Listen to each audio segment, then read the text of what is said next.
ഈ വീഡിയോസിലൊക്കെ പറയുന്നത് കാണാം ഇൻക്ലൈൻ വാക്കിംഗ് അല്ലെങ്കിൽ വാക്കിംഗ് ചെയ്യുമ്പം ഫാറ്റ് ബേൺ ആവുന്നു. പക്ഷേ ഇതുകൊണ്ട് നിങ്ങളുടെ ബോഡി ഫാറ്റ് കുറയാൻ പോകണില്ല.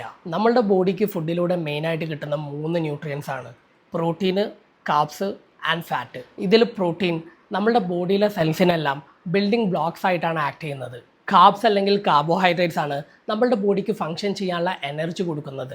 ആൻഡ് ഫുഡിലൂടെ കിട്ടുന്ന ഡയറ്ററി ഫാറ്റ് നമ്മളുടെ ബോഡിയുടെ ഹോർമോൺസ് റെഗുലേറ്റ് ചെയ്യുന്നതിനോടൊപ്പം ബോഡിയുടെ ബാക്കപ്പ് എനർജി കൂടിയാണ്. അധിക പേർക്കും ഇൻക്ലൂഡിങ് ദ ട്രെയിനേഴ്സ് ഈ പറഞ്ഞ ന്യൂട്രിയൻ്റ് ആയ ഡയറ്ററി ഫാറ്റും നമ്മളുടെ ബോഡിയിലെ ബോഡി ഫാറ്റും തമ്മിൽ മാറിപ്പോവാറുണ്ട്. സോ ഫാറ്റ് ബേൺ ചെയ്യുക എന്ന് പറഞ്ഞാൽ നമ്മളുടെ ബോഡി ഫാറ്റ് ബേൺ ചെയ്യുക എന്നല്ല അർത്ഥം. അതിൻ്റെ അർത്ഥം നമ്മൾക്ക് ഫുഡിലൂടെ കിട്ടുന്ന ഡയറ്ററി ഫാറ്റിനെ ബോഡിക്ക് ഫങ്ഷൻ ചെയ്യാനുള്ള എനർജിക്ക് വേണ്ടി ബേൺ ചെയ്യുന്നു എന്നാണ്. നിങ്ങൾ കാലറി ഡെഫിസിറ്റിൽ അല്ലെങ്കിൽ നിങ്ങളുടെ ബോഡിയിൽ സ്റ്റോർ ചെയ്ത ബോഡി ഫാറ്റിനെ ബോഡിക്ക് എനർജി ആയിട്ട് കൺവേർട്ട് ചെയ്ത് യൂസ് ചെയ്യാൻ പറ്റില്ല. ആൻഡ് നമ്മൾ ചെയ്യുന്ന എക്സസൈസിൻ്റെ ഇൻറ്റൻസിറ്റി അനുസരിച്ചിരിക്കും ബോഡി എനർജിക്കായിട്ട് കാർബ്സ് ആണോ അല്ലെങ്കിൽ ഫാറ്റ് ആണോ യൂസ് ചെയ്യാമെന്ന്.